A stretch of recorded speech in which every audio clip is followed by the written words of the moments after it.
Atenção, atenção, vai começar Resenha Cast, um programa do canal Resenha Teológica. Olá pessoal, tudo bem com vocês? Estamos aqui para mais um episódio do Resenha Cast, o podcast do canal Resenha Teológica.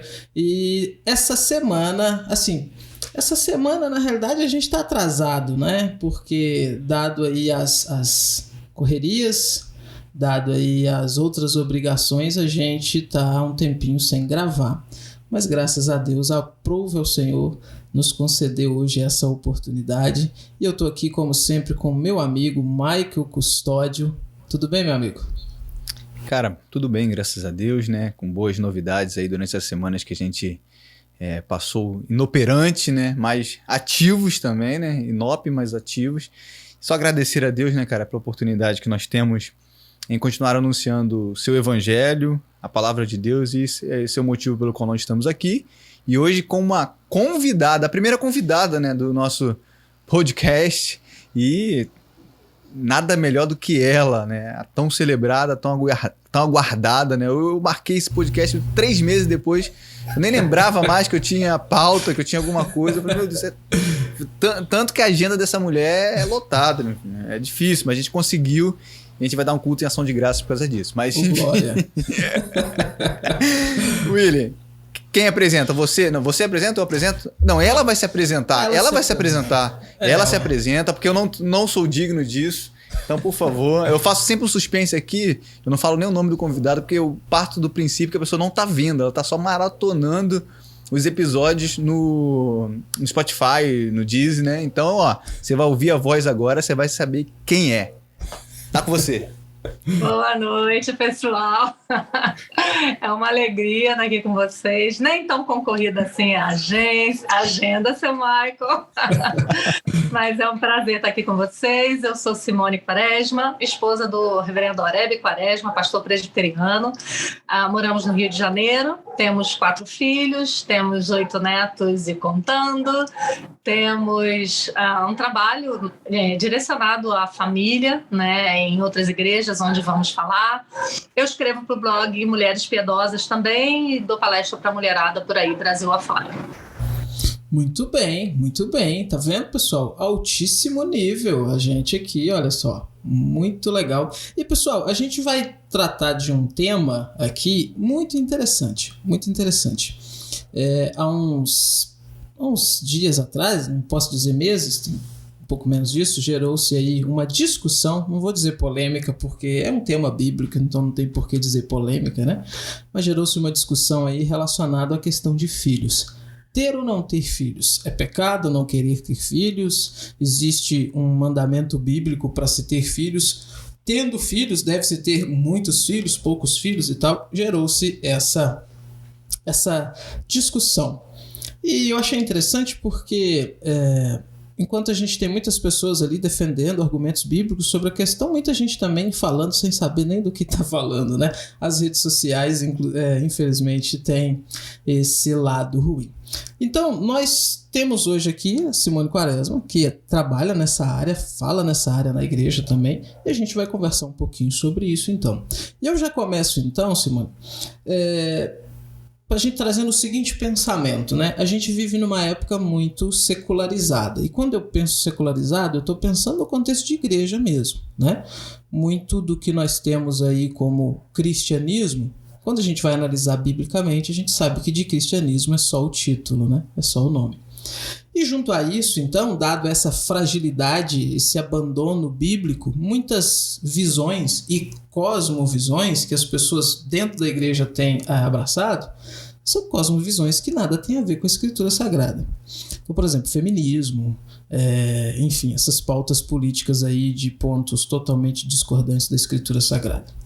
Com isso, as pessoas têm defendido dentro da igreja coisas, então, que não são bíblicas, influenciadas pelo mundo e tudo mais.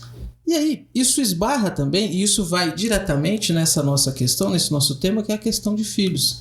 As pessoas têm visto essa questão não de acordo com o que a Bíblia diz, mas de acordo com o que a cultura atual, com o que, enfim, a mídia, as próprias redes sociais têm falado. E aí eu já começo fazendo uma pergunta, então. Existe na Escritura Sagrada um mandamento sobre essa questão de filhos? Essa questão de filhos, ela está aberta para as pessoas, para o bel prazer das pessoas? Como que é isso? Então, a gente precisa começar lembrando que a nossa vida, ela precisa ser vivida de acordo com o preceito bíblico, né? Com todas as normas, todas as ideias escritas ali na Escritura Sagrada, é um modo de vida para nós, né? Calvino costumava dizer que a vida cristã não é uma vida de boca, né? De língua, mas é de vida, né? É do dia a dia. Então, a gente precisa entender isso, né? Que o cristianismo é uma religião de vida, não é uma religião de língua, não é uma religião apenas daquilo que a gente canta e ora no domingo, mas de como isso toca o nosso dia a dia, toca o nosso casamento, o nosso trabalho, todas as nossas relações, né? Então, essa é a primeira coisa que a gente tem que saber. Em segundo lugar, a gente precisa saber que a Bíblia fala sim sobre ter filhos e fala exaustivamente sobre isso. Eu tenho dito muito isso para as meninas, se você pegar uma caneta e um papel e você for anotando, ou você pegar um marcador de texto e todas as vezes que a palavra de Deus falar para você e para os seus filhos, para você e para a sua descendência, posteridade, geração em geração, se todas as vezes você for marcando isso na sua Bíblia, você vai se assustar com a consistência desse pensamento, né? Que não é um trecho isolado, não é... Às vezes a gente cita Gênesis, né? Crescer e multiplicar, mas claro que tinha que mandar crescer e multiplicar, estava ali, né? No mundo sem nada, vazio, lógico, né? Ou em Noé, né? Mas não são só esses textos, né? Você vai passear pela Escritura e você sempre vai encontrar como sinal da bênção de Deus sobre uma família, sobre uma nação, sobre uma mulher, o ato de Deus fazê-la fecunda, né? Eu separei aqui vários trechos sobre isso e a gente realmente fica assustado. Eu queria citar alguns para vocês, né? Para que a gente aprenda a formar a nossa mente, formar a nossa ideia, baseado naquilo que a Bíblia fala. E a gente precisa se lembrar que nem tudo na Escritura é uma ordem propositiva, né? Vai e faça assim, né? Para isso existe a teologia, né? Ela vai pegar o todo da Escritura, né? Então, uma narrativa, uma história que está sendo contada, os livros poéticos, eles estão confirmando aquilo que Deus quer ensinar para o seu povo. E nada do que está ali está escrito à toa, né? Então, quando você vai, por exemplo, para Gênesis 30, 22, você vai ler assim: lembrou-se Deus de Raquel, né? Ali, Raquel não era fecunda e Lia era, né? Então havia aquela briga ali entre as duas irmãs por Jacó. E o texto diz que Deus se lembrou de Raquel, ouviu-a e a fez fecunda. Né? Então, colocando esse dom da fecundidade como uma resposta da oração daquela mulher. Né? Você for lá para Levíticos 26, 9, também diz assim: para vós outros olharei e vos farei fecundos, e vos multiplicarei, e confirmarei a minha aliança convosco. E essa aliança que Deus fez com o seu povo, né, quando Deus chama lá Abraão e fala que, né, a descendência dele seria como a areia, né, como as estrelas que não se pode contar, está falando de quê? Está falando de filhos. Né? A própria maldição, quando cai ali sobre a serpente, em Gênesis 3, vem a maldição sobre a serpente e ali já há esperança de redenção. Através de quê? Da maternidade. Porque da mulher viria o descendente. Então, se você for pegar todos os textos que falam sobre isso na palavra de Deus, eu vou citar mais alguns aqui, não vou ler todos, porque não vai dar tempo.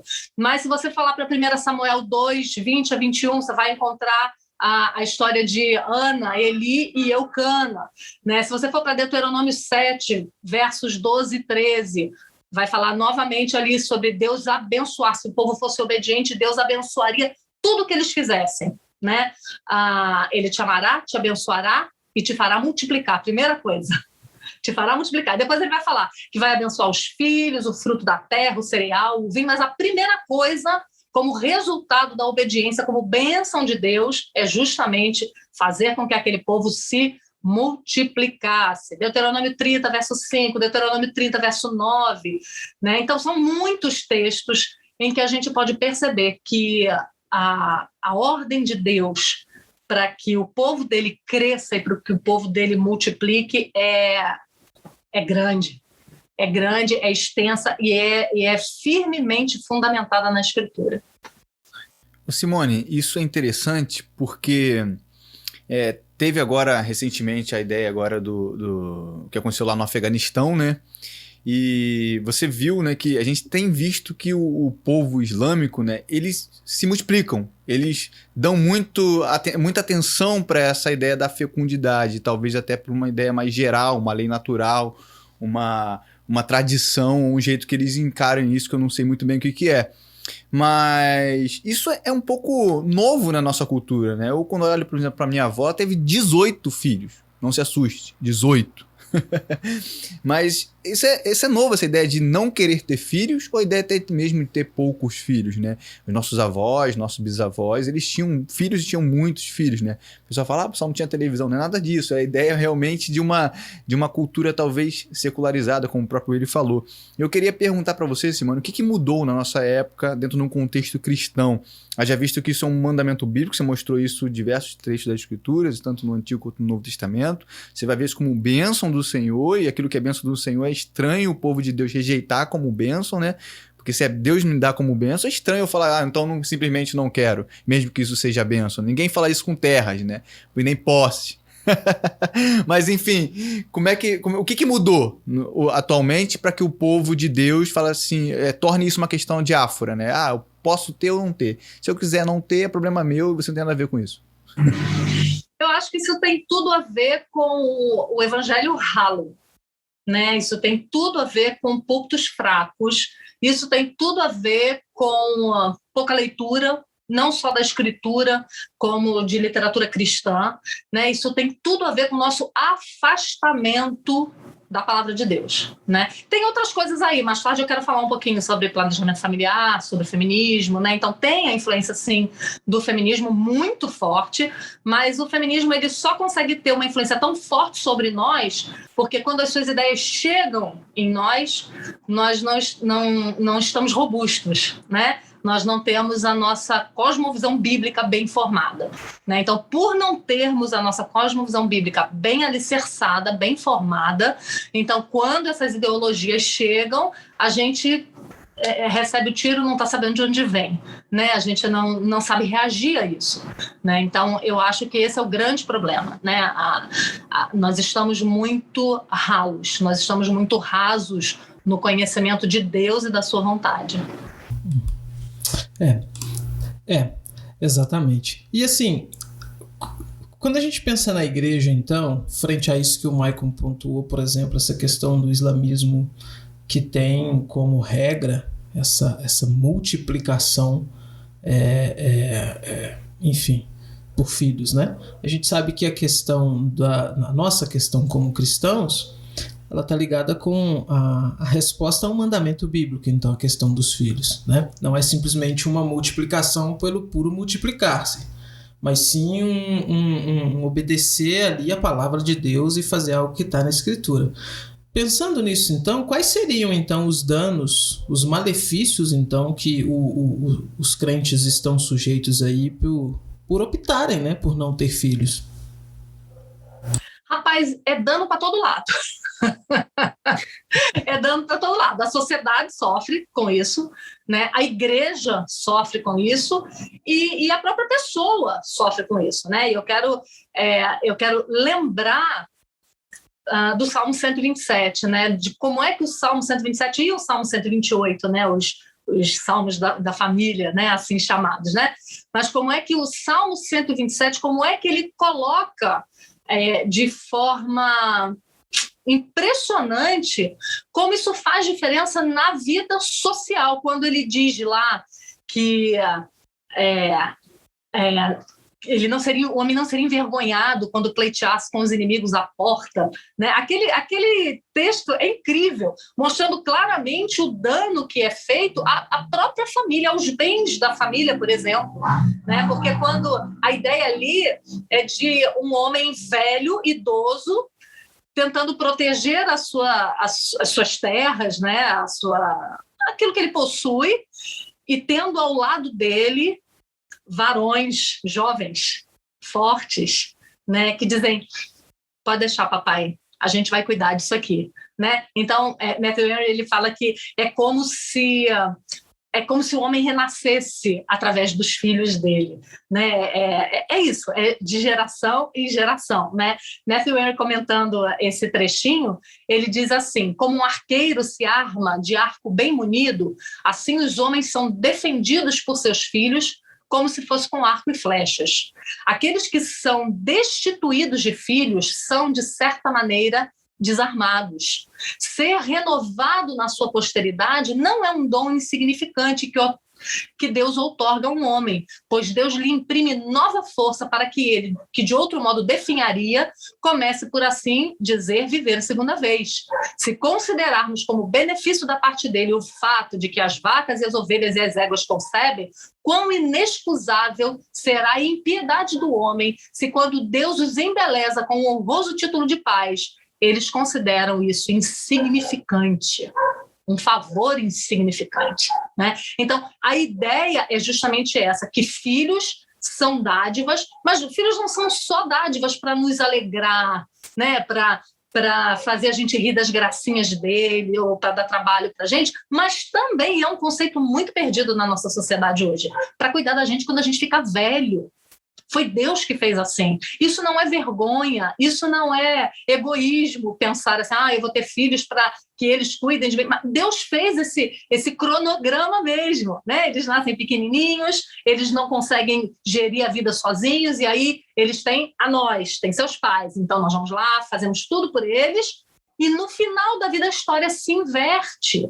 E foi Deus que planejou assim, e isso é bom, né? Então, hoje também, além de nós não querermos, nós somos uma sociedade muito hedonista, né? Nós não queremos ter filhos, porque filhos dão trabalho e a gente gasta dinheiro, mas a gente também não quer cuidar dos nossos velhos, né? Tanto filhos quanto velhos se tornaram estorvo para a gente, né? Então, isso é um mal que a gente está fazendo a nós mesmos, né? Se você for pensar no mal para a igreja, igualmente, porque a igreja cresce organicamente assim, é através dos filhos, né? Através da renovação da posteridade dos crentes. Ontem, esse domingo teve batismo lá na nossa igreja, né? Que coisa linda quando você apresenta o seu filho a Deus, né?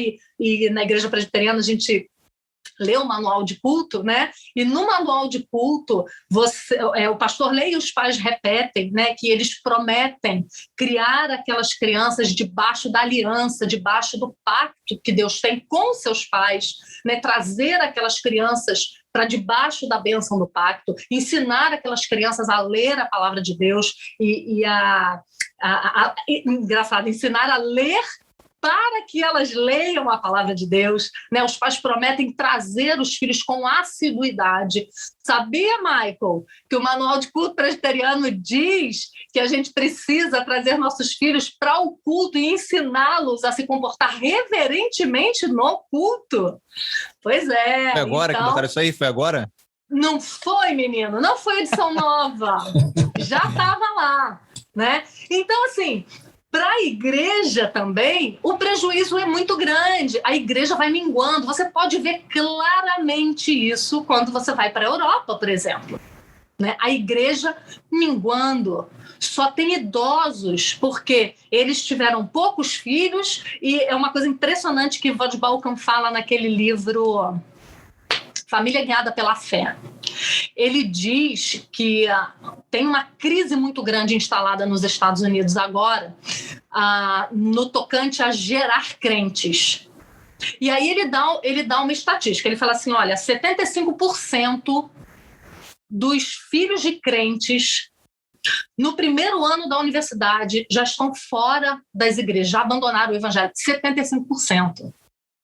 E aí ele soma a ideia de que os pais não estão ensinando o evangelho para os seus filhos verdadeiramente, a isso, ele soma a ideia de que se tem cada vez menos filhos na América. E aí ele fala que eles têm poucos filhos, eles ensinam mal o evangelho.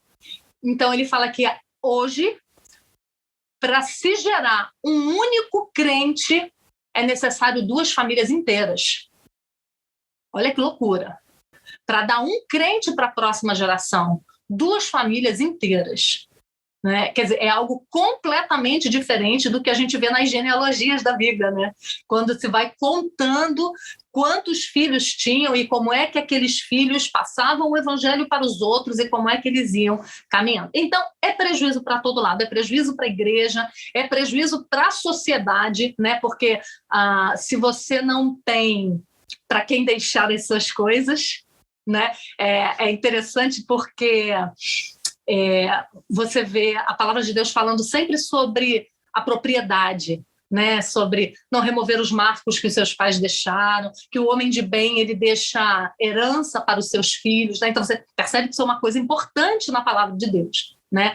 E aí, quando Spurgeon comenta o Salmo 127, né, o Salmo 127 começa falando sobre edificar, né, que o Senhor precisa abençoar aquela edificação que nós estamos fazendo, e a ideia ali é que nós estamos trabalhando, e porque nós estamos trabalhando, ou seja, obedecendo ao Senhor no cumprimento do nosso chamado, então Deus está abençoando. É isso que é edificar, né? São os 2 trabalhando ao mesmo tempo. Deus não vai trabalhar sobrenaturalmente, nem nós vamos na força do nosso braço. Nós vamos obedecer a palavra e o Senhor vai abençoar. E aí Spurgeon faz um comentário muito interessante. Ele diz assim: isso aponta para um outro modo de edificar uma casa, ou seja, deixando descendência que mantenha o nosso nome e o nome da nossa família vivos sobre a terra. Olha que coisa linda, né? Então, ter filhos e edificar uma casa não é só uma casa estrutural ou só uma casa espiritual, é tudo, né? Então, ele vai falar sobre deixar um bom nome sobre a terra. E ele continua: sem isso, qual o propósito do homem acumular riquezas? Com que propósito ele edifica uma casa se não tem ninguém na sua família que conserve a casa depois dele, né? Isso me lembra aquele texto lá de Eclesiastes 4, 7, 8, né? Então, considerei outra vaidade debaixo do sol. Isso é um homem sem ninguém, não tem filho nem irmã, contudo, não cessa de trabalhar, os seus olhos não se fartam de riquezas. E não diz: para quem trabalho eu, se nego a minha alma os bens da vida? Também isso é vaidade e enfadonho trabalho. Então, a Bíblia coloca que se você não tem para quem deixar, para quem trabalhar, a sua expectativa, a sua esperança morre, né? Então, filhos é isso. Filhos faz a gente querer trabalhar mais, né? As pessoas falam: mas ter muitos filhos, mas está tudo muito difícil. Calvino fala que Deus capacita de forma absolutamente extraordinária aqueles homens que têm muitos filhos com gana para trabalhar, para sustentar esses filhos, né? Então, filhos faz isso com a gente, né? Eles fazem com que a gente queira trabalhar, com que a gente queira construir casas para deixar para eles. Se nós não temos isso, a gente fica como um cachorro correndo atrás do rabo, né? Não tem objetivo, porque nada vai ficar depois que nós partirmos. E só um adendozinho nisso que você está dizendo, quando o Senhor Jesus vai tratar da questão do Corban, né? Porque e aí bate exatamente contra esse argumento de que então se você está dizendo que você quer ter filhos para os filhos cuidarem de você, é egoísmo. Não é como você bem disse, é a maneira que Deus deixou a coisa, e Jesus brigou com isso, porque Jesus chamou a atenção daqueles homens dizendo assim: olha, vocês estão pervertendo o mandamento de Deus por causa de costumes humanos, né? E o mandamento era exatamente esse, que os filhos deveriam cuidar dos pais, né? É algo caro para a nossa teologia cristã, para o cristianismo, né? As pessoas querendo mudar, né? Mudar aquilo que é a lei de Deus, aquilo como Deus fez o mundo, né? E outra coisa que é interessante é que a própria confissão de fé de Westminster, ela fala, quando ela vai falar sobre matrimônio, né, ela fala, ela explica e ela fundamenta biblicamente a ideia de que o casamento, o matrimônio, ele foi feito também para se ter filhos. Né? O texto diz assim: o matrimônio foi ordenado para o mútuo auxílio de marido e mulher, para a propagação da raça humana por uma sucessão legítima e da igreja por uma semente santa e também para impedir a impureza. Mas se atém aí, então, auxílio mútuo, né, entre marido e mulher, impedir a impureza, mas olha isso aí que está no meio. Para a propagação da raça humana por uma sucessão legítima. Está falando de casamento. Está falando de filhos dentro do casamento. E, quer dizer, isso aí está fazendo um bem a quem? A humanidade. Agora, tem um bem mais específico, que é o bem para a igreja, né? Quando ela fala. E da igreja, a propagação da igreja por uma semente santa. Então, a Confissão de Fé de Westminster, ela está reconhecendo que ter filhos é batalhar para a igreja. Ter filhos é batalhar para o reino, é batalhar para que a igreja cresça e avance no mundo. Né? A gente pensa muito apenas em termos de evangelização, e a gente esquece que a gente tem um meio poderoso. Já ouviu falar em evangelismo bombástico? Evangelismo bombástico é feito todo dia, dentro da minha casa, com os meus filhos. Né? E isso é um evangelismo poderoso que a gente esquece e abandona, né? Infelizmente. É muita coisa que você falou, é muito interessante, Simone. Como você falava aí, me vinha à cabeça essas igrejas novas, né? Essas modernas aí, que você tem uma cultura do jovem em detrimento das crianças e dos idosos, né? O pastor é um novinho, a roupa dele é novinha, a liderança da igreja é de novinhos, né? A música é para jovem, o jeito é de jovem, ou seja, você tem um perfil, né, traçado justamente para atender esse público, né, essa demanda que é somente um espelho da nossa sociedade. Né? A sociedade não valoriza os idosos, a sociedade não valoriza as crianças, então ela valoriza os jovens, então a igreja precisa seguir esse segmento. Né? Isso me vinha à cabeça essa ideia como que isso tem afetado a igreja, os danos à igreja, né? E esse tipo de igreja é um tipo de igreja que não tem lugar para criança e não tem lugar para velho. Uhum. Né? Eu mesma fui a uma igreja uma vez que ela era toda pintada de preto e as luzes eram apagadas e eu tive que ser carregada para o palco para poder falar. E depois eu brinquei com o pastor, falei: rapaz, essa igreja, eu não podia nunca ser membro da sua igreja, essa sua igreja é uma igreja para jovem. Porque você não consegue andar sem cair, né? Então, é essa a ideia mesmo, né? Criança não precisa entrar, vai para a salinha, né? Criança, tchau. Então, criança não entra, velho não entra, né? Então, é específico, é uma igreja específica para a juventude. Está moldado na idolatria à juventude que nós temos hoje, né? É o estilo do mundo, né? Entrando nos portões da igreja, infelizmente. E até essa concepção aí que você colocou da procriação, né? Do homem e da mulher, isso aí legitima o casamento, né? Senão a gente pode, se você falar, você pode ter filhos ou não, isso aí não é uma característica de um casamento heterossexual, então você pode admitir casamento gay, porque gay ele não vai ter filhos, né? E aí o dano pro mundo é gigante, porque se todo mundo optar por não ter filhos, né, não vai ter mais mundo, né? Mas o dano para a igreja também é gigante, como você falou. É gigante. E sabe o que eu fico pensando? Eu fico pensando em Maria. Eu penso muito em Maria. Imagina se o anjo tivesse chegado para Maria e dito tudo que ele disse, ela dissesse: rapaz, é hora não.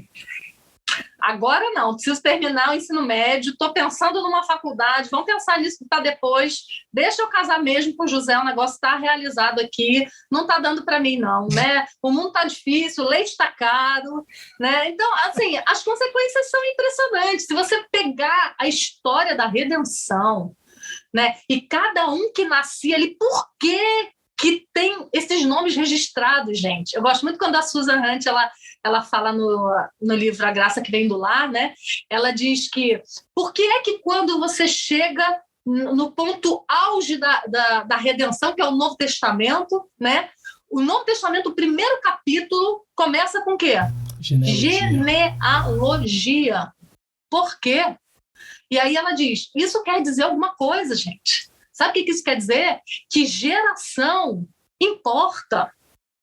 Né? No auge do evangelho sendo trazido para nós, que é o Novo Testamento, começa com genealogia, mostrando quem gerou quem, a importância disso, para contar como é que foi que o plano, né, que foi dito, foi traçado desde antes da fundação do mundo, mas foi dito lá no capítulo 3 de Gênesis, que da mulher nasceria aquele que pisaria a cabeça da serpente.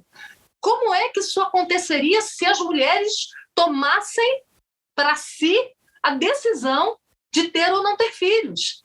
Né? Como é que nós chegaríamos, né, ao Redentor? Né? Como é que nós chegaríamos até ele? Eu morro de rir quando Lutero diz que Satanás devia morrer de medo de toda mulher.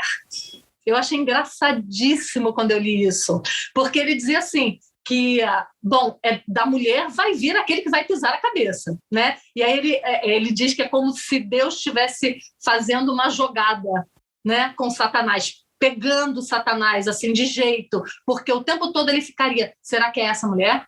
Será que é dessa? Será que... Então, em vários períodos na Bíblia você vê matança de crianças, né? Em vários momentos específicos, né? Então, mata-se as crianças porque Satanás tinha medo da mulher, porque da mulher viria aquela criança, né? Aquela semente santa que esmagaria a sua cabeça, né? E aí agora, depois que não há mais o Redentor para vir, Satanás ainda continua temendo as mulheres, porque é através da geração de filhos que a igreja se torna forte, robusta e avança pelo mundo. E sem contar também a maneira como que o não poder gerar filhos era visto no Antigo Testamento, né? Eu penso aqui, por exemplo, em Ana, eu penso em Raquel, por exemplo, e aquela trama dela ali, da concubina e tudo mais, e assim, esses exemplos só porque não tem como a gente citar tudo, mas como que o Antigo Testamento inteiro enxergava isso, né? Que basicamente enxergava como uma maldição, algo contrário à bênção, o não poder gerar filhos, né? Então é muito estranho a gente chegar hoje, então, por exemplo, e ter essa questão, então, que era vista como uma maldição. Tudo bem, a gente não está falando de esterilidade, a gente está falando da consequência, né? Que acaba sendo a mesma, não ter o filho. E ver como que tem se tentado normatizar isso na igreja, né? É complicado isso, né? Complicado.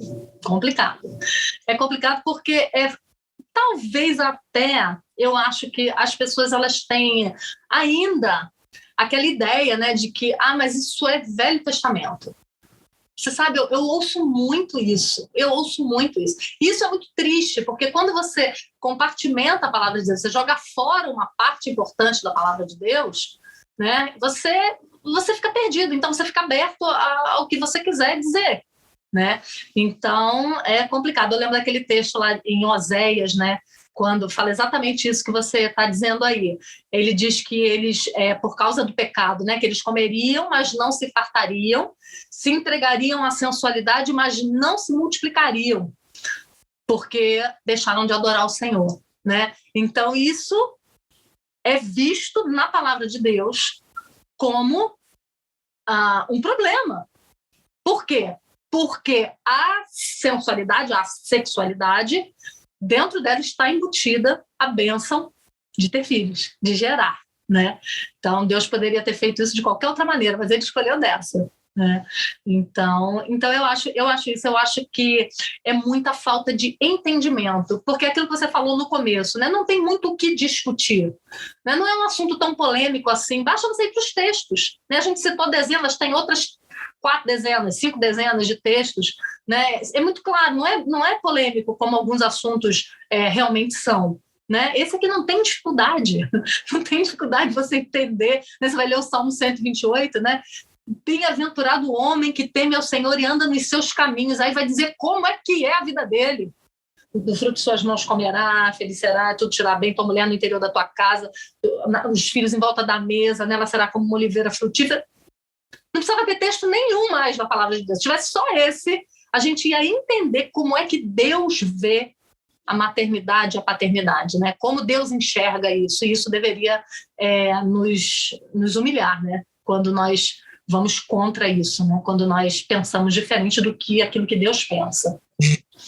Ô Simone, eu diria que a polêmica tá no coração duro do ser humano, né? E não se prostrar diante da palavra de Deus e diante dos seus ensinamentos. Eu acho que a polêmica tá aí. Agora vou pegar o ponto aí do leite caro, do berço caro, né? Que o Willy tá montando um berço que é uma beleza. Tá montado já, meu amigo. Já tá montado? Já? Você acha que eu esperei? O bebê nasce só em novembro, mas assim que chegou, eu falei, já vou montar esse negócio aqui. Esse cenário aqui também, ó, da biblioteca, tem umas outras estantes aqui. Isso aqui vocês vão dando adeus, que também... Vai mudar! Já vai mudar isso aqui. As próximas lives, os próximos podcasts vão ser um cenário mais meigo, mais infantil. Maravilha! Mas enfim, vou pegar essa ideia do leite caro. Realmente, né? Tá caro, as coisas estão caras, né? Berço tá caro, as coisas de criança estão caras, né?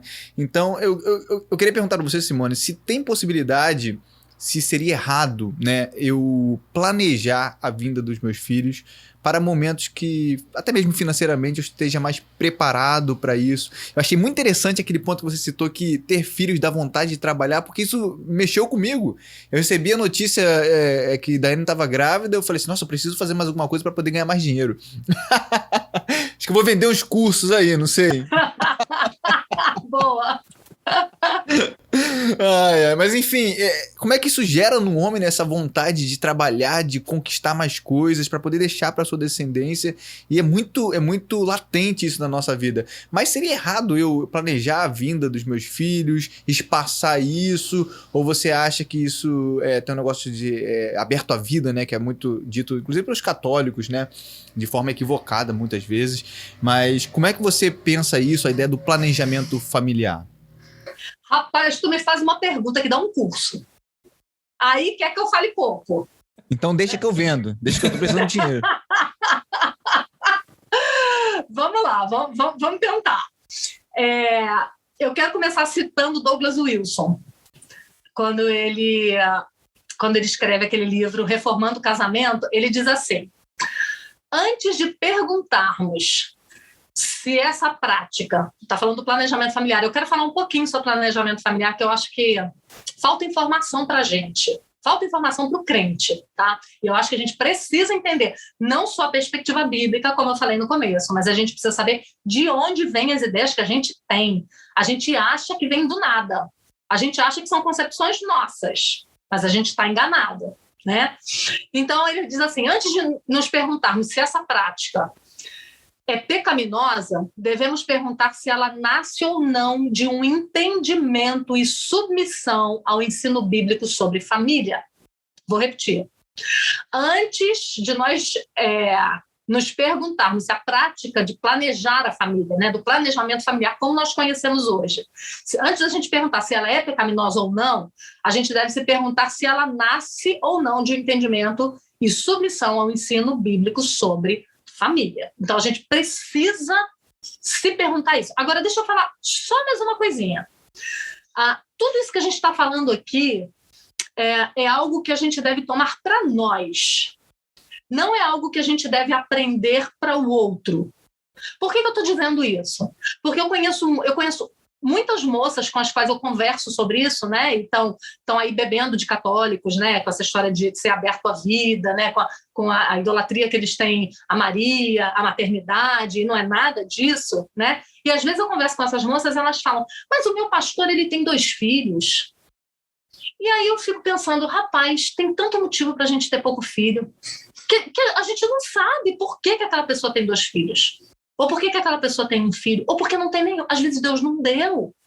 Eu conheço dezenas de casais que passam anos entre um filho e outro. Nunca evitaram, mas Deus não deu. Ele é o dono da nossa fecundidade. É ele que abre e fecha a madre como ele quer, né? Então, A gente precisa ter muito cuidado com isso, porque a gente é 880, né? A gente passa daquela feminista louca que não queria ter filho a botar o dedo na cara dos outros que não tem 10 filhos, né? A gente é sempre assim, mas tudo bem. Então, isso que Douglas Wilson fala, eu acho que deve ser a base do nosso pensamento, né? Aquilo que eu penso em relação a ter filhos e os argumentos que eu uso, tanto para ter quanto para não ter, são argumentos que se sustentam biblicamente? Eu acho que esse é o ponto. Eu acho que o que a gente deve se perguntar o tempo todo é se eu resolvi não ter filhos, não ter mais filhos, se eu resolvi me planejar, por que eu resolvi fazer isso? E cavar a nossa motivação. A chave para essa resposta está no coração da gente. Está em contrabalançar o que Deus espera de mim e o que o meu coração pecaminoso está buscando. Essa resposta vai ser uma resposta perigosa da gente buscar, por isso que a gente prefere encher a vida de tarefas, né, e de outros alvos, e correr para outros alvos e dar desculpa esfarrapada para não pensar sobre isso, porque a gente pode chegar a conclusões muito complicadas, né? Então, a primeira pergunta que eu faço para quem está me dizendo que quer esperar para ter filhos, né? Quer viver um casamento bem longo antes de ter filhos, porque não está preparado emocionalmente, financeiramente. Eu vou dizer para você, você nunca está preparado, meu bem. Nunca. Porque você pode ter 10 anos de casado, você pode ter 15 anos de maduro. Eu sou maduro já há 15 anos, tem 15 anos que eu sou maduro. O dia que cair um neném na tua casa, meu filho, tua vida vai virar de perna pro ar. Vocês dois aí que vão ser pai de primeira viagem, vocês vão lembrar de mim. No primeiro mês do neném de vocês vão levar para mim, aquela louca tinha razão, né? Vai virar a vida de vocês de perna pro ar, você vai ligar chorando para tua mãe, pelo amor de Deus, como é que eu faço essa criança dormir, né? Como é que eu disciplino essa criança?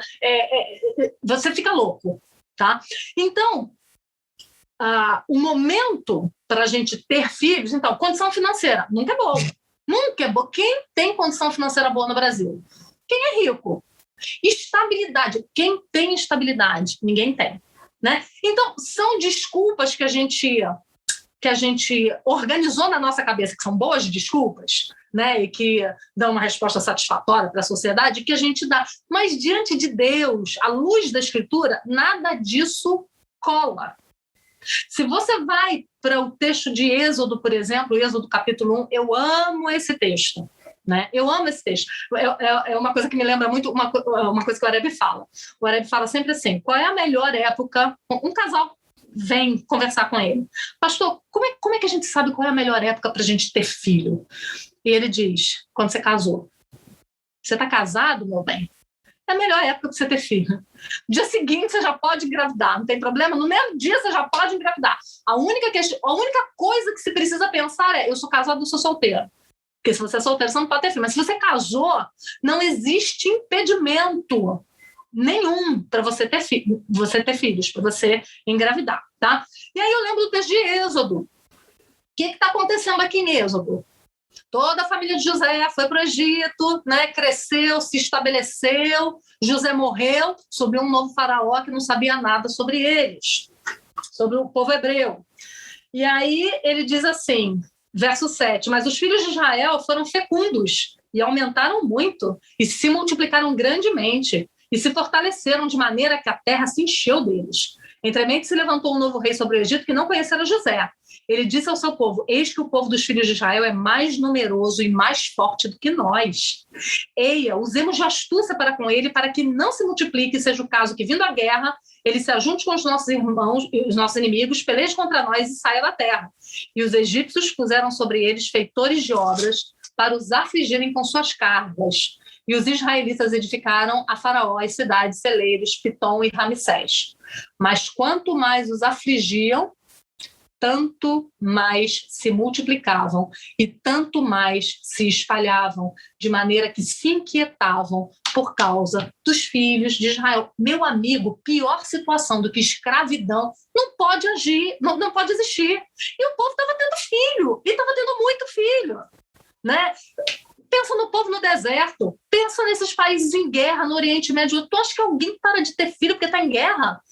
Não, meu filho, é uma bomba aqui, um parto ali. Não tem isso. né?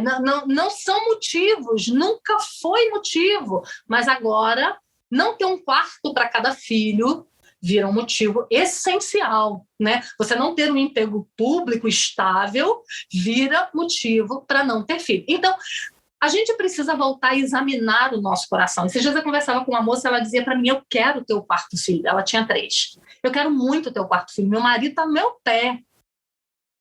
Mas, rapaz, o meu carro só tem espaço para 3 filhos. Eu falei, meu bem, você já vai falar em ônibus? Inventaram agora, um dia desse, o negócio é bom. Cabe assim de criança no ônibus. Então, você vê, eu não posso ter filhos porque o meu carro não cabe. Gente, a gente está muito louco. A gente está muito doido. Né? A gente está vivendo como se o céu fosse aqui, como se o paraíso fosse aqui. A gente está vivendo como se tudo que a gente tem tivesse aqui. A gente esquece para que a gente tem filho, né? Que é para a expansão do reino de Deus. A gente esquece que eles são almas. A gente esquece que os nossos filhos se satisfazem com pouco, gente. Sabe quem quer dar escola boa, plano de saúde bom, brinquedo bom, roupa boa? É tu. Criança quer ser amada, criança quer rolar no chão com o pai. Se é comendo comida cara ou comida barata, se é estudando num lugar mais ou menos ou num super lugar, se é indo para a UPA ou se é indo para o Quintadó, tanto faz. Para a criança, tanto faz. Né? Então, a gente criou leis. A gente criou. Por causa do nosso pecado, por causa do nosso egoísmo, por causa do nosso consumismo, porque a gente não viveu uma guerra. A gente não sabe o que é guerra, a gente não sabe o que é comer o que tem, a gente tem que comer o que é o melhor, a gente tem que vestir o que é o melhor, a gente tem que andar no carro do ano mesmo, que a gente se endivide para isso.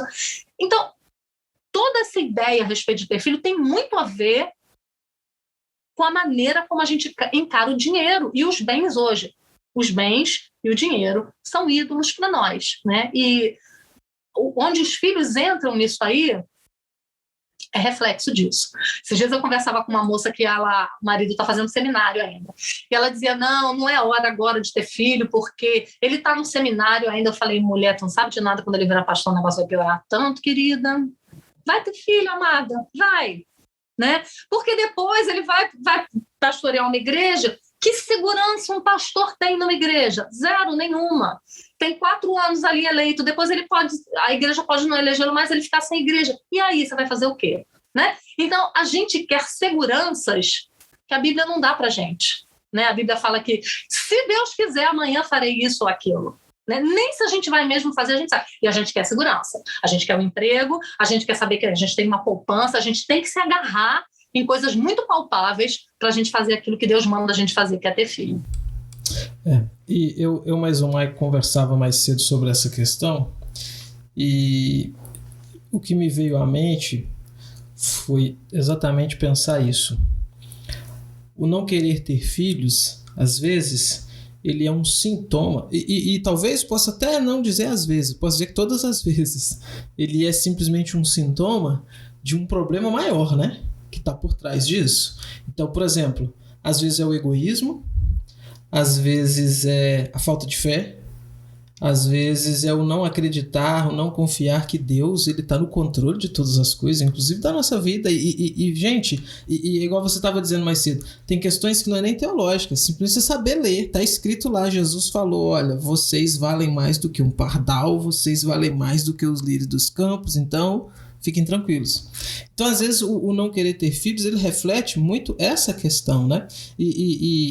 Enfim, cabe, então, esse exercício de talvez trabalhar e enxergar esse motivo mais lá no fundo, né? Talvez quando mostra para a pessoa, então, que o motivo pelo qual ela não está querendo ter filhos são esses, talvez a coisa até se resolva de uma maneira mais fácil, não sei, né? Uhum. É isso mesmo. É isso mesmo. Agora sou eu, foi mal o que você falou aí, eu acabei me confundindo. Mas a gente ficou emocionado. Fiquei emocionado. Só com isso que a Simone falou, a possibilidade de vender esse curso dela e ficar rico, eu já fiquei emocionadíssimo, cara. Ô Simone, mas tocando um pouquinho a gente falou já, tá seguindo aqui uma sequência, né, da geração de filhos, e isso aqui ficou bem claro pra gente. Agora, só tocar um pouquinho na ideia da criação de filhos, né, que eu acho que é um ponto tão complicado quanto tão mal discutido, mal debatido e mal visto à luz das escrituras, quanto a ideia da geração, né.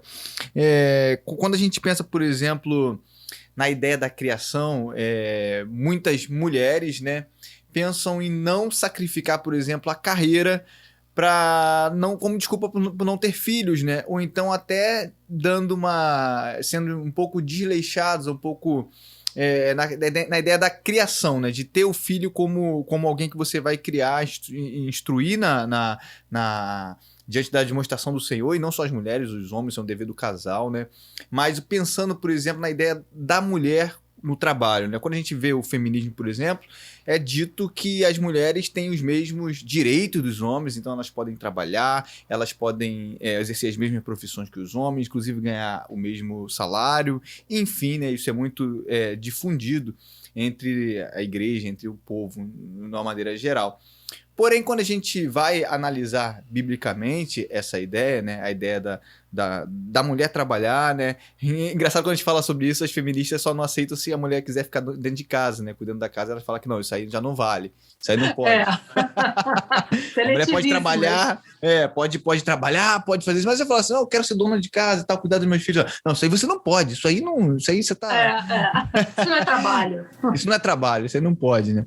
A questão que eu quero te perguntar é o seguinte: a gente sabe que não é pecado que a mulher trabalhe, mas de um ponto, biblicamente falando, que ponto que isso pode se tornar um pecado, tendo em vista a descuidar do lar, descuidar da criação dos filhos e descuidar do próprio ensino propositivo das escrituras, né? A gente sabe muito bem que as mulheres têm mais tempo do que os homens, que o mandamento do trabalho de ser provedor é dado aos homens, né? Então eu não posso simplesmente abster disso, falar assim, agora eu vou ficar só cuidando do meu filho, não vou trabalhar, porque isso é algo específico aos homens. Em relação às mulheres, abdicar desse cuidado específico, né? Por exemplo, colocar a criança... Eu estava até conversando isso com o Daiane.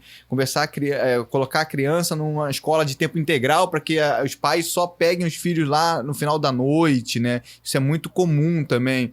Seria um erro, dessa forma, a mulher trabalhar e descuidar desse ponto? Rapaz, eu acho que tem uma questão... Dá um livro, tá? Você só faz eu vou vender também. Esse eu já estou escrevendo. Isso dá um livro mesmo. Sabe por quê? O que o feminismo fez com o trabalho da mulher é uma coisa terrível. Porque o trabalhar para a mulher virou uma coisa de status.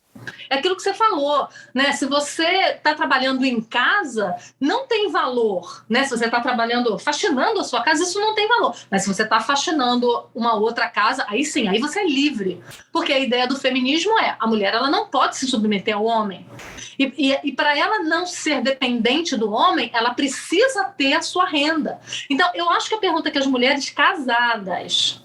né? As mulheres casadas. É aquilo que você falou. A Bíblia não proíbe a mulher de trabalhar de jeito nenhum, né? Mas cada macaco no seu galho, né? E como diz Eclesiastes, há tempo para todo propósito.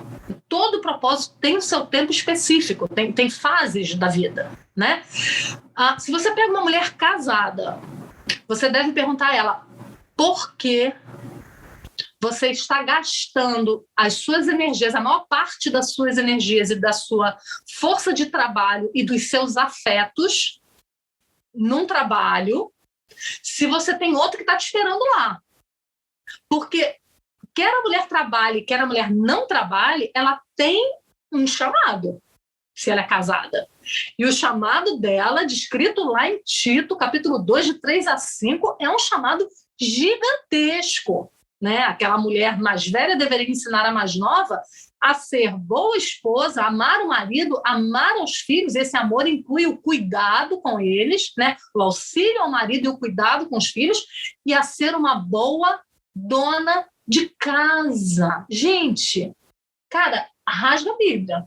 porque está escrito isso. Não tem jeito, né? As feministas enlouquecem, piram, arrancam os cabelos, né? Aquelas que se dizem cristãs e feministas querem morrer.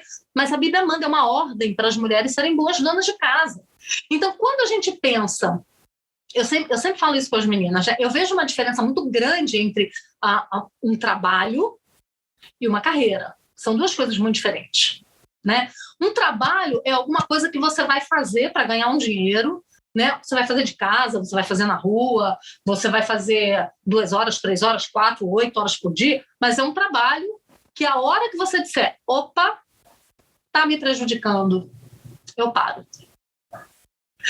Tá tirando tempo demais, eu não estou tendo tempo com meu marido, eu não estou dando conta do serviço da casa, meus filhos estão entregues a ímpios, eu vou parar. A carreira não te deixa fazer isso.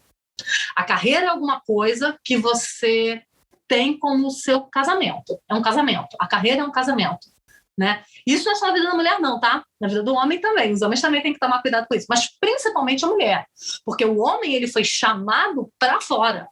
A mulher ela foi chamada para dentro, né? Nessa questão familiar. O chamado dela é aqui dentro.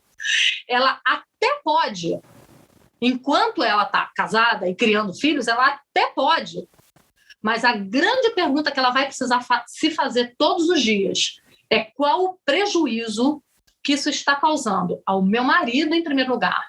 Então, é aquela mulher que nunca está disposta para o marido, que já chega em casa cuspindo marimbondo porque ouviu absurdo o dia inteiro, né? Então já chega para o marido, ela não está disposta, ela não está pronta para o marido, porque ela está estressada, né?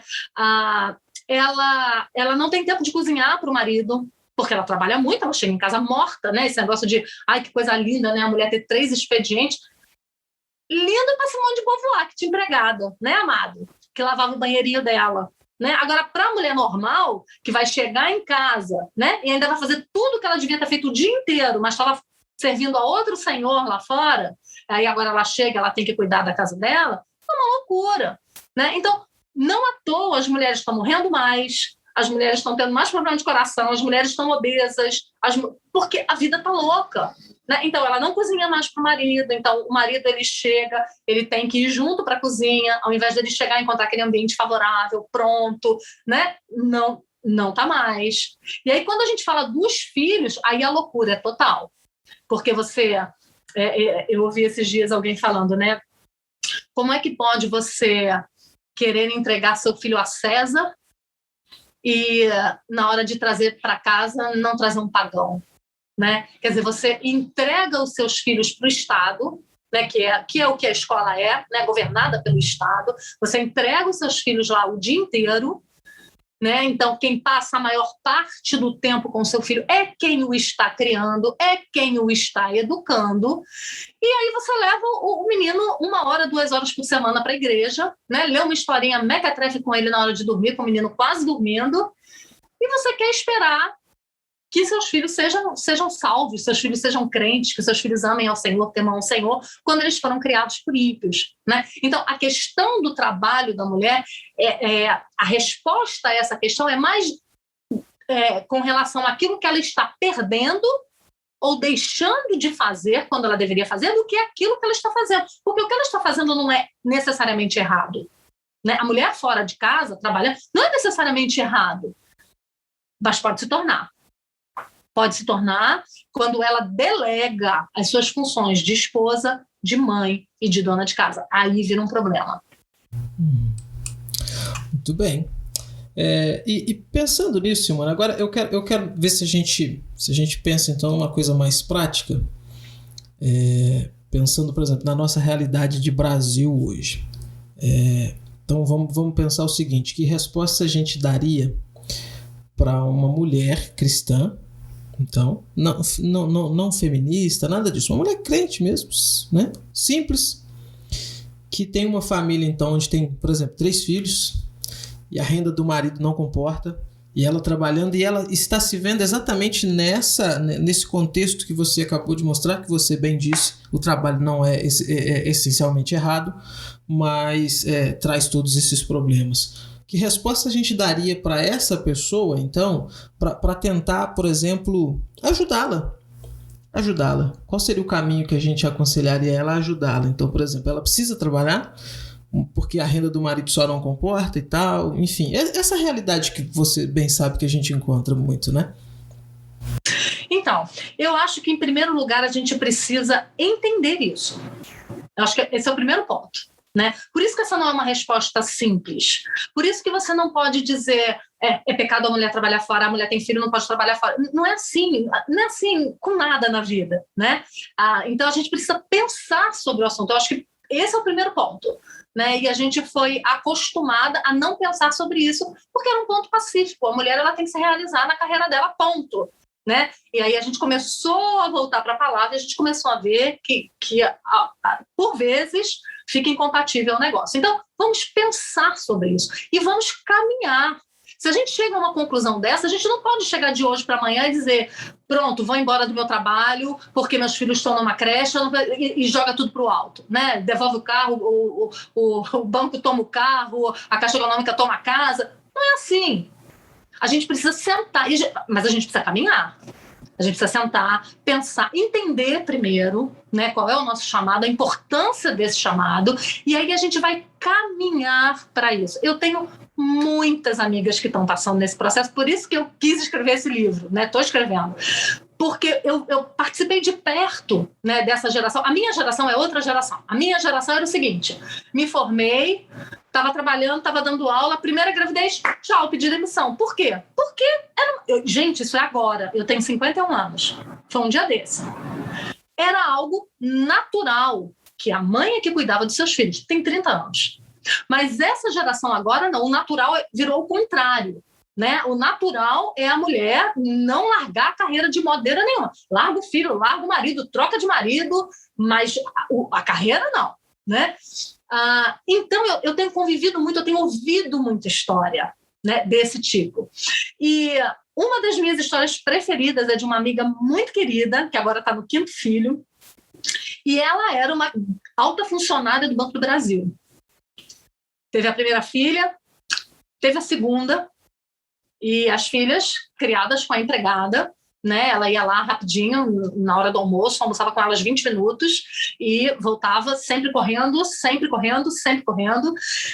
Quando ela engravidou da terceira filha, ela começou a ler e começou a entender que ela estava fazendo tudo errado, né? Que ela estava deixando furo em casa, que ela estava deixando furo com o marido e que as filhas estavam sendo criadas, e ela ouvia algumas coisas das filhas dela, que ela falava: o evangelho não está entrando no coração delas, porque eu não tenho tempo para fazer isso, né? Só que aí eu a conheci nesse ponto. E ela falava para mim: o que eu faço? Né? Eu dizia para ela: minha amiga, se planeja. Primeira coisa, vive com menos. Né? A gente é um país próspero, a gente é um país que mesmo os pobres têm muita coisa. Né? A gente precisa ter muita coisa, né? E na verdade a gente não precisa, né? Então baixa o padrão, vai vivendo com menos. E o que ela começou a fazer? Eu achei muito legal. Ela começou a tirar comissões, porque o salário dela era altíssimo.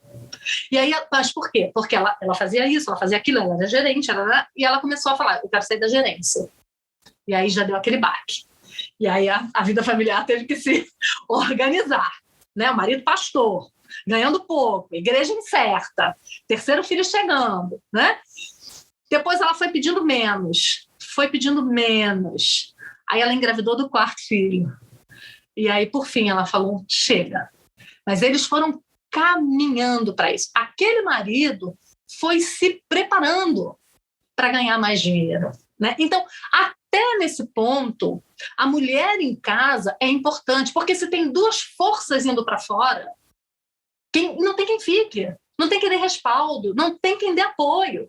Né? Eu lembro que a nossa situação, a minha própria história familiar, né, foi uma história bem complicada. Meu marido era militar, ganhava bem, e quando a gente estava com o 3º filho, ele foi para o seminário, né, largou a carreira e foi ser pastor.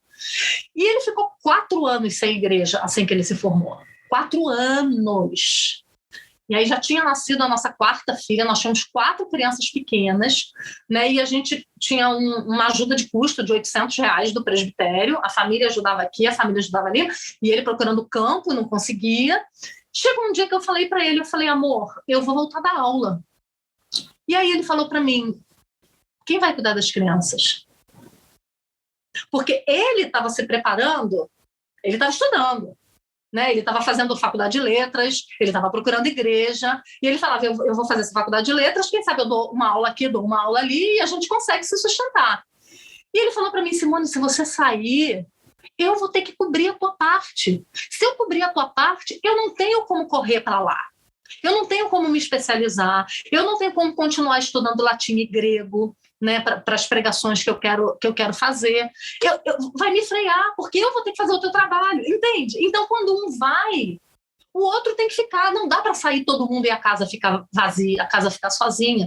E esse papel foi belamente dado à mulher, que é quem foi desenhada para isso, para dar o respaldo, para dar ajuda, para caminhar junto, para ser aquela auxiliar competente. Então eu falei, você tem razão, vamos continuar aqui vivendo com R$800 e 4 filhos, né? E não deu outra. Deus abençoou. Ele passou num concurso, ele dava aula, dá até hoje, né, na prefeitura, alguns diazinhos, isso possibilitou com que ele abrisse uma congregação, né, que não tinha dinheiro para pagar ele, mas ele dava as aulas dele de português, ele conseguiu. E assim a gente criou os nossos filhos, né? Então, quando a mulher ela dá esse apoio, né, essa logística para o homem vai partir.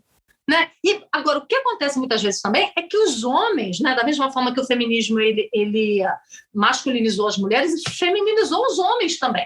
Né? Os homens que têm mulheres que ganham bem, sabia que eles estão escolhendo o trabalho? Eles escolhem. Eles não querem trabalhar sábado.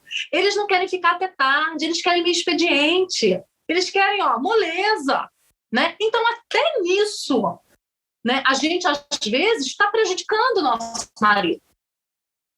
Né? Porque a hora dele crescer é agora que tem necessidade. Então, vai, meu filho. Né? Eu lembro muito da mulher de Provérbios 31, né, quando lá no final do texto diz que aquele marido, né, ele era considerado entre os juízes da terra. Né? E Matthew Henry, comentando esse texto, ele diz que aquele homem ele era tão importante lá nos portões da cidade, porque a mente dele estava despreocupada, porque tinha alguém competente lá, cuidando dos negócios da família, cuidando dos filhos, cuidando da casa, cuidando do terreno que tinha que comprar, que ele não podia estar lá. Ele estava com a mente despreocupada. Ele estava entregue àquilo que ele tinha que fazer, porque tinha alguém em quem ele confiava lá cuidando das coisas dele. Então, a gente é uma equipe. Não pode a equipe toda ir para o fronte e não ficar ninguém na retaguarda, né? O exército vive assim, o exército sabe disso, né? Nos quartéis tem escrito assim, os exércitos marcham sob seus estômagos. Se não tiver intendência, se não tiver roupa quente, se não tiver comida, se não tiver coturno seco quando o soldado volta, né, de noite, ele não consegue dormir e descansar para estar na batalha no dia seguinte, né? Tem que ter a intendência. E nós somos a intendência. Fantástico, né, Willy? Nossa, muito bom. Rapaz, fantástico. Muito bom. Eu gostei que ela falou que nós somos a intendência, né? No caso, eu sou músico. Mas o músico tem um papel também aí. Não fala só do pessoal do combate aí. Brincadeiras à parte. Mas foi muito interessante, Simone, quando você colocou essa ideia do papel, né, do homem e da mulher. Isso muito me chamou a atenção pelo fato do não andeis ansiosos, né, do viver por fé, não simplesmente aguardando que as coisas aconteçam, mas trabalhando para que elas aconteçam, né? O viver por fé não é simplesmente eu sentar lá na minha cadeira e falar, não, o Senhor vai abrir as portas e vai acontecer, a gente vai viver aqui com R$500, mas vai dar tudo certo em nome de Jesus, amém, eu recebo. Não, né? Não é. Tem um preparo para isso, tem um arar a terra, tem uma confiança em Deus, um depósito na fé nele somente, o descanso, né, né? É claro que tem a preocupação, tem toda essa questão, mas a ideia de que Deus ele sustenta os seus, né? Independente se você ganha 1 milhão ou se você ganha um salário mínimo, né? Isso que foi assim um testemunho muito vivo para mim, assim, essa ideia de que realmente Deus sustenta os seus, né? A sua igreja de uma forma ou de outra, você tendo muito. E olha, eu vou te falar, Michael, né? O coração da gente não pode estar nessas coisas, sabe? A gente criou os meninos com muita dificuldade. Muita dificuldade. Eles não compravam roupa. A gente não comprava roupa, a gente usava aquilo que a gente ganhava. Mas eles estavam felizes. Por quê? Porque a gente estava satisfeito. Porque a gente não era isso que a gente queria para eles, né? Então, eles vão aprender de nós o que é importante para nós, né? Eu sempre conto a história de uma amiga que ela trabalhava 3 turnos. 3. Tinha marido que trabalhava, mas ela trabalhava 3 turnos e tinha os filhos em casa.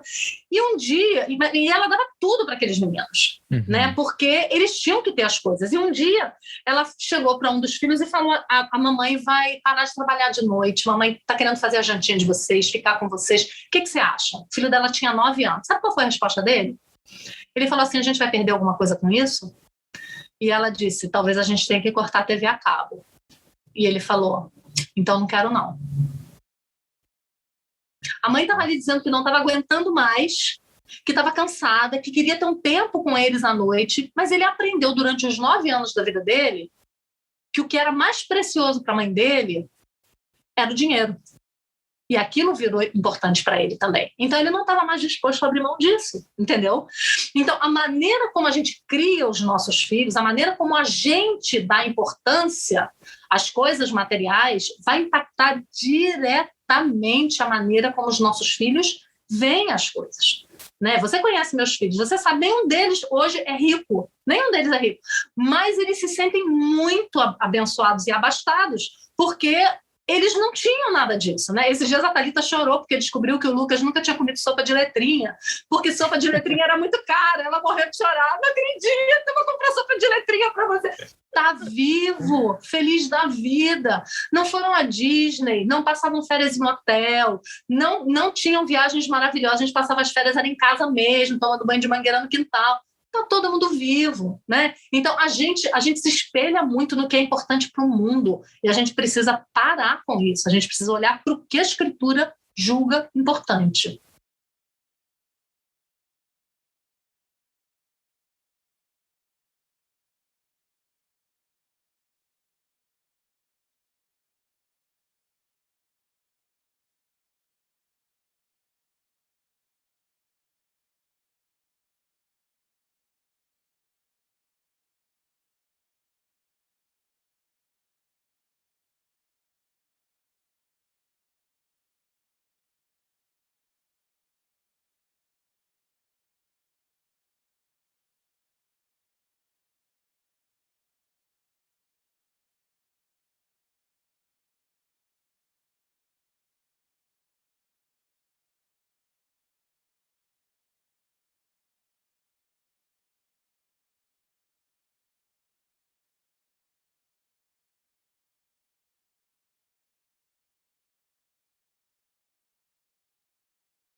É isso.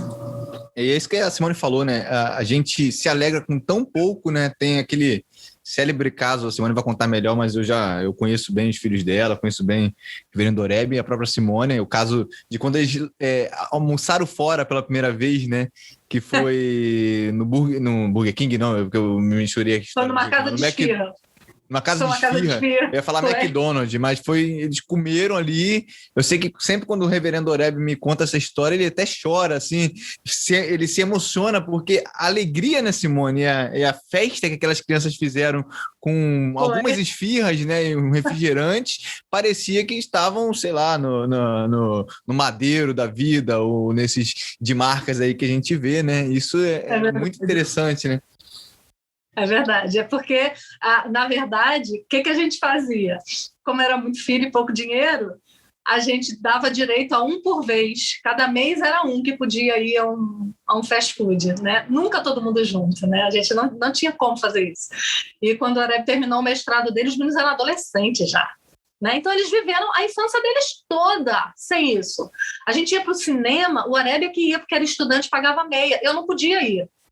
Então, as memórias deles de cinema é só com o papai, nunca com a mamãe. Porque a mamãe não podia ir porque pagava inteiro e não tinha dinheiro para pagar um ingresso. Né? Então todo mundo vive. Sabe qual é a diferença que isso fez na vida deles? Zero. Nenhuma. Muito pelo contrário, eles aprenderam a valorizar cada pequena bênção que eles têm hoje, eles aprenderam a valorizar, né? Então isso é gratidão diante de Deus que a gente tem que ter. Willi, vamos caminhar para o final, né? Vamos sim. Tudo bem. Você finaliza então, meu amigo. Eu comecei. Não, eu só queria fazer mais uma pergunta de $1 milhão. Porque ao final daqui, eu já sei que a gente vai ganhar dinheiro, sabe como, ele? Vendendo esse podcast aqui. Fechou. Entendeu? Fechou. Entendeu? Agora nós somos pais, primeira viagem, nós vamos vender esse podcast e ficar rico, cara. Pode ter certeza. Se aqui fosse uma live, tinha mais de 100 mil pessoas assistindo ao vivo. É capaz. Tá pelejando, né? Tomando pancada, né? Simone? Mas só finalizar, Simone, perguntando, a gente falou do papel dos pais, falamos da geração, da criação dos filhos, mas o papel da igreja, tem algum papel que a igreja pode exercer que auxiliem os pais a criarem os seus filhos? A gente sabe que isso é responsabilidade dos pais, e muitos pais delegam isso simplesmente à igreja e depois falam assim, eu levei para a igreja, né? E aí, como é que aconteceu? Como é que eles estão? Mas eu fiz meu papel. E muitas vezes não fizeram os seus papéis, né? De criar na demonstração do Senhor, de ensinar propositivamente, de assentar, de narrar os fatos bíblicos, de ensinar a Escritura e viver em conformidade com a Escritura, né? O que é importante, fundamental para que isso não seja só apenas palavras, mas seja realmente um conceito vivido, né? Como você falou, Calvino pontua isso maravilhosamente bem. Mas muita da cultura que é pregada hoje no nosso meio eclesiástico, né, é realmente, até às vezes, Simone, com bons motivos, assim, com coração até que a gente precisa dar uma linguagem apropriada para as crianças, porque lá no culto elas não entendem. Boa intenção, pastor, né? Boa intenção, com boa intenção. E fala assim, mas lá no culto, na hora que o reverendo Oreb está pregando, ele está falando ali do grego, às vezes fazendo uma explicação e tal, e eles não estão entendendo. Um bebê não vai entender o que ele tá explicando. Então vamos colocá-lo numa linguagem apropriada. Tem uma boa intenção aí, né? Mas como o pessoal fala, de boa intenção o inferno tá cheio, né? A ideia é o seguinte: usar que o diga, né? Usar, né? Cheio de usar que o diga. É isso aí. Vou segurar aqui para a barca não cair, né? É isso aí. Foi fulminado.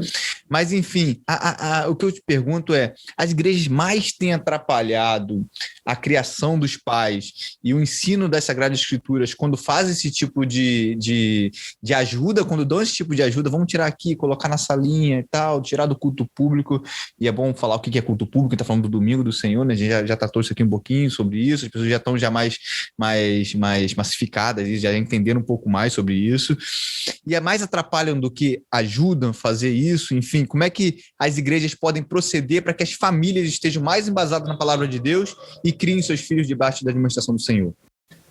Rapaz, deixa eu começar usando esse exemplo de usar, né?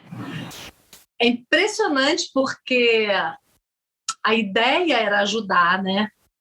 Mas eles já começaram trazendo a arca como os filisteus carregavam a arca, não como Deus tinha mandado, né? Então já começa errado, porque você já começa fazendo de um jeito que não é o jeito que Deus mandou fazer, né? Vamos copiar o jeito que os filisteus carregaram no carro de boi? É interessante, né? E aí o negócio trupica, e aí ele vai lá tentar ajudar, né? É mais ou menos essa a ideia, né? Olha, Deus, quando deu a ordem para o povo todo estar junto em adoração, né? Deus não sabia que criança de 2 anos não entende o que adulto fala, né? Agora que a pedagogia moderna entendeu como funciona. Então, agora é que a gente sabe, né, como é que as coisas funcionam. Eu fico impressionada como a Igreja de Cristo chegou até hoje. Como que a igreja conseguiu chegar até os dias de hoje? Você nunca tirou criança do culto, agora é que tira, né?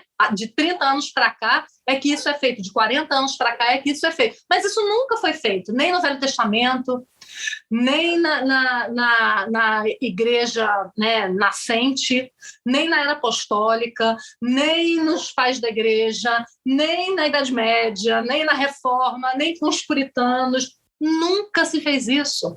Essa é a novidade das novidades das novidades, né? E nunca se tirou a criança da igreja, nunca se fez isso, e a igreja sobreviveu. Não é incrível isso? Não sei como, né? Esses dias uma moça escreveu para mim perguntando assim: como é que você tem tanta certeza que essa tua nova técnica aí de deixar a criança ficar no culto vai dar certo? Eu falei: amada, a nova técnica é tua, querida. Você que está trazendo novidade. Nunca foi assim no meio do povo de Deus, né? Então, o catolicismo não faz assim, né, Simone? A Igreja Católica não faz isso, né? Não, chega essa tradição aí milenar também. Exatamente, né? Então, eu acho que falta muito a gente entender o que é culto.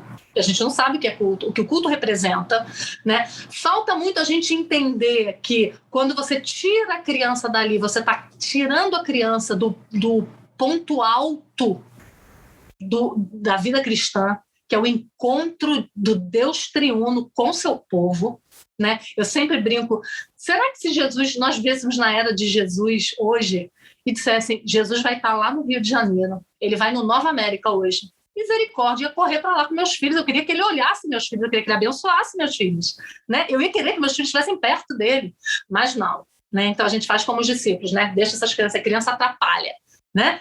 Então eu acho que o papel da igreja é abraçar os filhos, porque eles são filhos da aliança. Então a igreja como um todo deve ser uma igreja que ame crianças, e a gente não é mais uma igreja que ama criança, porque a gente diz, sai porque vocês atrapalham, né? A gente pergunta, quando a mulher da nossa igreja está grávida do segundo filho, a gente pergunta, de novo? Né? Então a igreja de Cristo, ela não entendeu, né? E a igreja precisa entender isso, e a maneira como a igreja abençoa famílias é quando ela permite, é quando ela gosta, é quando ela deixa as crianças estarem em seu meio, né? A maneira como uma igreja pode abençoar uma família é quando se tem um púlpito forte, né? Porque foi como o Michael falou na pergunta dele, né? Quem educa e cria os filhos são os pais. Os pais são seus pastores, mas eles têm um pastor acima deles, né? Então esse pastor dá o alimento para os pais, para que os pais possam fazer igual a passarinha faz com os passarinhos, né? Vai botando no biquinho deles ali durante toda a semana, né? Vai cultivando aquilo que ele ouviu na igreja, aquilo que foi pregado de púlpito na igreja, né? Aquilo vai sendo diluído durante a semana, explicado, espichado durante a semana, aplicado como não é possível se fazer do púlpito, né? A cada pequeno momento do dia, é isso que Deuteronômio 6 fala, né? Ao deitar, ao levantar, nos umbrais da porta, o tempo todo andando pelo caminho, você trazendo o evangelho para a vida, né? Então eu acho que a maneira como a igreja pode ajudar sendo uma igreja que ama as crianças e que permite que essas crianças fiquem no culto. Gente, vocês não têm ideia da quantidade de mensagem que eu recebo de mulheres dizendo, eu estou com medo do meu pastor, estou com medo de dizer a ele que eu quero que meu filho fique na igreja. Eu falei, meu Deus, que loucura! É proibido criança ficar diante de Deus. Isso é uma loucura. Né? Você bota de cabeça para baixo, não tá louco, né? Então a gente precisa, como igreja, abraçar essas crianças. Agora, eu acho que isso tem muito a ver também com a maneira como os pais não sabem mais educar os seus filhos. Então, como eles terceirizam tudo, então eles precisam terceirizar isso também no momento do culto, porque eles não têm mais autoridade sobre os filhos. Então, o papel da igreja também é esse: ensinar os pais a criarem seus filhos no temor do Senhor, na disciplina e na admoestação do Senhor, né? Então, o Michael de vez em quando vai lá na igreja, de vez em quando ele vê isso, né? E a nossa igreja está crescendo, tem muita criança, muito neném nascendo, 4 grávidas lá, viu, Michael? Eram 3, descobrimos mais uma hoje. Nossa, então, mais uma? Que maravilha, hein? Mais uma. Que benção. Então, muita criança chegando, né? De vez em quando, termina o culto, o Oreb fala, eu queria conversar com os pais. Aí chama os pais lá no canto, e aí vai instruir os pais. Olha, não deixa ele fazer assim, olha, ele está fazendo pirraça, você precisa corrigi-lo, né? Não deixa ele ficar mexendo com os outros adultos durante o culto. Então, o pastor, ele vai pastoreando, ele vai tangendo, ele não tem como fazer isso de púlpito enquanto ele está pregando, não tem como aplicar tão detalhadamente, mas depois ele chama o casal, ele dá um livro para o casal. Então, a maneira como a igreja ela abençoa as famílias é instruindo as famílias, né, sobre como elas devem se portar no culto, como elas devem criar os seus filhos, né? Eu conversava esses dias com uma menina da minha igreja, ela dizia, Simone, mas ele é tão novinho, o bichinho não tem 1 ano, ele já... É pirraça, né? O que ele está fazendo é pirraça? Eu falei, meu bem, eu não estou vendo, mas eu escuto, é pirraça, né? E aí ela falou, gente, como pode? Ele tão pequenininho, né? Pois é, são pecadores, né? Então a gente, como liderança da igreja, a gente precisa ensinar os nossos membros a lidar com seus filhos, né? E eu falava para ela, será, fulana, que ele... Porque essa menina é assim, né? Ela senta com o neném e ele... Aí ela levanta e ele para. Ela senta, ele chora, ela levanta, ele para. E aí eu estava falando para ela, olha para a tua casa, como é que você lida com ele durante a semana? Tudo que ele quer você faz? Ele chorou, você corre e pega ele do berço. Ele chorou, você está fazendo comida, você não pode parar, você vai e pega ele, né? Então, ele aprendeu que o que ele quer você faz. Aí você chega aqui na igreja e você não faz, ele vai protestar. Então, não olha só para o culto, olha para a tua casa. Como é que você... Porque a falta de disciplina dos filhos não é no culto. Quando eles não são disciplinados no culto, é porque eles não são disciplinados em casa. É porque os pais não têm controle sobre eles em casa. Mas em casa eles podem distraí-los, no culto não. Aí a bomba estoura, né? Então, essa conversa que eu tive com essa moça, isso faz parte do que a igreja precisa fazer. Né? Então, as mulheres mais velhas instruindo as mais jovens, olha, ele está fazendo pirraça. Isso aí não é dor, não. Isso aí é grito de manha. Dá um jeito, né? Então, essa convivência na igreja vai ajudar com que os pais mais novos, convivendo com pais mais experientes, que já criaram seus filhos, ou que estão, né, com filhos mais velhos, vai possibilitar, né, essa convivência, esse crescimento mútuo, vai possibilitar que aquela família se sinta munida, né? Além do púlpito, além da pregação, além do pastoreio, o convívio entre os irmãos, abençoando essa família, né, e ajudando a instruir os seus filhos. Então, a igreja tem um papel fundamental. Maravilha, Simone. Muito bem, pessoal. Peguei a fala emprestada aqui do meu amigo Willy Robert para dizer que a gente tá caminhando para o final, né? Agradecer a Simone. Eu sempre, quando tô com a Simone, na igreja presbiteriana Ponta da Areia, siga lá também no Instagram, no YouTube, tem mensagens maravilhosas, né? Às vezes tem as minhas lá também no meio dessas mensagens maravilhosas. Mas é uma bênção poder caminhar com você, Simone, com seus filhos, com a igreja, pastor Hebe, um pai estosando, um pai mesmo, uma pessoa que eu sempre recorro, não só quando eu preciso, mas estou sempre recorrendo quando eu preciso e quando eu não preciso também, né? É uma bênção ter vocês por perto. E quando a gente tá conversando aqui, o tempo vai embora, né? A gente ficaria facilmente aqui 3-4 horas falando, mas a gente sabe que você tem muito compromisso, tem muita coisa para fazer, ainda hoje, talvez antes de dormir. E queria te agradecer, minha querida amiga, por todos esses ensinamentos, né? Por essa gravação maravilhosa, assim, edificante, né, Willy? Edificante. Puxa vida, rapaz, bom demais, muito instrutivo. Eu aprendi bastante aqui, me fez repensar algumas coisas também, o que é bom, né? O que é muito bom. E o meu pedido é que Deus continue abençoando o ministério da Simone, do reverendo. Que a mão do Senhor continue sobre vocês aí, dando sabedoria e conduzindo em tudo aí. Muito bom. Amém. Obrigada, gente. Obrigada pelo convite, viu? Foi um prazer muito grande. Sempre que quiser, pode chamar que eu aceito. Muito bem, pessoal, nós vamos finalizando então aqui o nosso episódio. Tivemos então Simone Quaresma falando sobre ter filhos, criação de filhos, papel da igreja também nessa questão dos filhos. A gente vai ficando por aqui. Esse episódio vai estar então também no YouTube, Deezer, Spotify, Castbox, né? Tem essas várias opções aí que você pode estar aí nos acompanhando, tá bom? Muito obrigado, até o próximo.